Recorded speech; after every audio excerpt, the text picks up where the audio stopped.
This is Bradley Bowen, Senior Teaching Professional at the Kapalua Golf Academy. Today I'd like to help you with your uneven lies. Most of our training is done on a nice flat tee box. But of course when we get on the golf course, we have uneven lies with the ball above our feet, ball below our feet, downhill lies, and severe uphill lies. So we're going to need to make some adjustments to make sure we can make a nice full swing, keeping our balance, and understanding those adjustments are going to affect our ball flights. So the first shot we're going to talk about is that ball above our feet.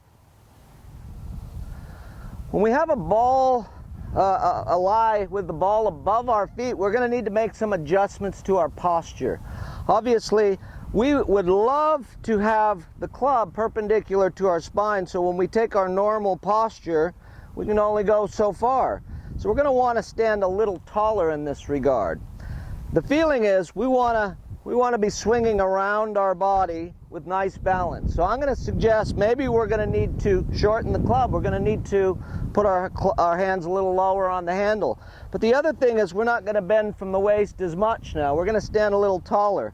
I think it's a great idea to feel a few practice swings so we can really feel that symmetrical rotation in both sides of the ball without losing our balance.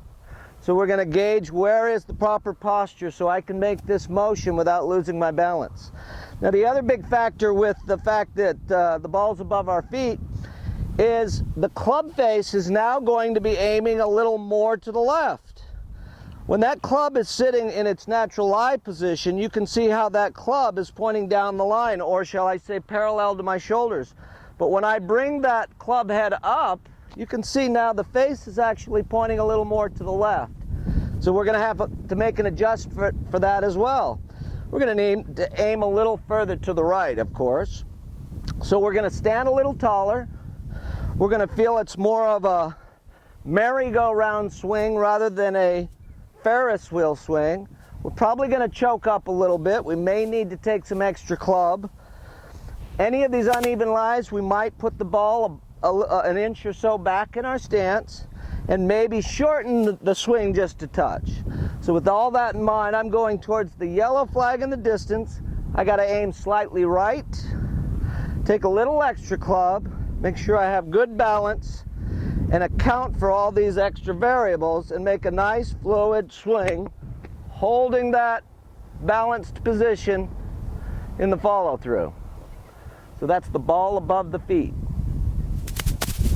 Now talking about the lie where the ball is significantly below your feet, of course the natural posture is not going to get that club to the ground. So we're going to need to bend severely from the waist. So in this position, we almost want to feel like we're in a much more of a sitting position to counterbalance, because now we've got to really tilt from the base of the spine. We need to tilt the spine to get down to the ball without losing our balance.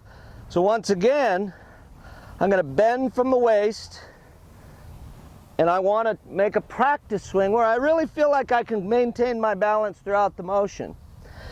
Now, the most important thing on this shot is, once again, counterbalancing it. And again, I might put the ball back slightly. And again, of course, now my ball is going to have a tendency to go to the right slightly. Not nearly as severe as the uphill lie, but it definitely will have a tendency to go a little left to right in this shot.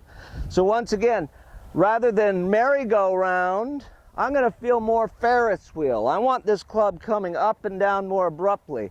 The ball above our feet, we're going to be more around in the merry-go-round type of a swing. The ball below our feet, we're going to feel more Ferris wheel or a little steeper swing plane.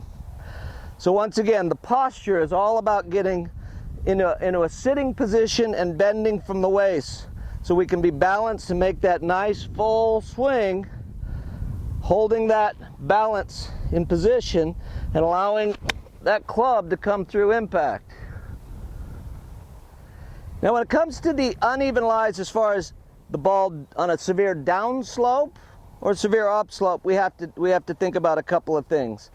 especially here at Kapalua Resort on our plantation and our bay course, we have a number of severe slopes that we have to adjust the posture. Most importantly, what we want to do in this case is we want to kind of get our spine angle relatively perpendicular to the slope. So if I just stay balanced here, you can see how the spine is not quite perpendicular, so I have to make an adjustment. Now on the downhill lie, I really want to feel like my body, again, that spine is perpendicular to the slope, that I'm going to be able to make this nice rotary motion, but have the swing follow the lay of the land. I want to be swinging down this slope. Once again, I might take a few practice swings just to feel my balance and feel how that swing can go down the slope. And a lot of these severe lies, especially a very extreme downhill lie, I might almost want to allow my right leg to step over my left. Kind of the old Gary Player step through move. But the key here is really, again, getting that spine perpendicular to the slope and being able to swing down the slope. So let me demonstrate. Again, I might put my ball position slightly back in my stance, but I really want to emphasize swinging with the slope and maybe even step through it a touch. So that's going to help you on those downhill lies. Don't try to be balanced as much, but get perpendicular to the slope. All right, now we've got the severe uphill lie. And the thing that we need to understand about the severe uphill lie is, yes, we also want to tilt our spine perpendicular to the slope. We want to swing up with the slope. So of course our ball is going to go much higher. It probably won't go as far. We may need to take extra club, but here's another very important point. I need to ask myself, can I make my swing and hold my finish? As you can see on this severe slope, I can't hold my finish because I'm losing my balance. The slope's too severe. So I can no longer pivot around my lead foot. Many of my students, unfortunately, have a habit of hanging back on their back foot, so I tease them that they're probably going to be pretty good on this shot, because we're going to want to rotate around our back foot in this case. If we try to rotate around our front foot, we're going to lose our balance. So in which case we have to understand our ball position now needs to be way further back in our stance. As a matter of fact, I might have that ball position placed right in front of my back foot, maybe even slightly behind it. Now I've got to tilt my spine perpendicular to the slope, and because I'm swinging around, rotating around my back foot, I'm not going to get nearly as much power. So the ball's going higher, I'm not getting as much power through the shot, so I'm going to need to take maybe 2 or 3 extra clubs. But once we do, we're going to set our body. We're merely going to make a nice balanced rotation around the spine, swinging with the slope, and we're going to hold that finish. So if we make these adjustments, we should be able to make good clean contact in a nice balanced position, just making sure that we take a little extra club.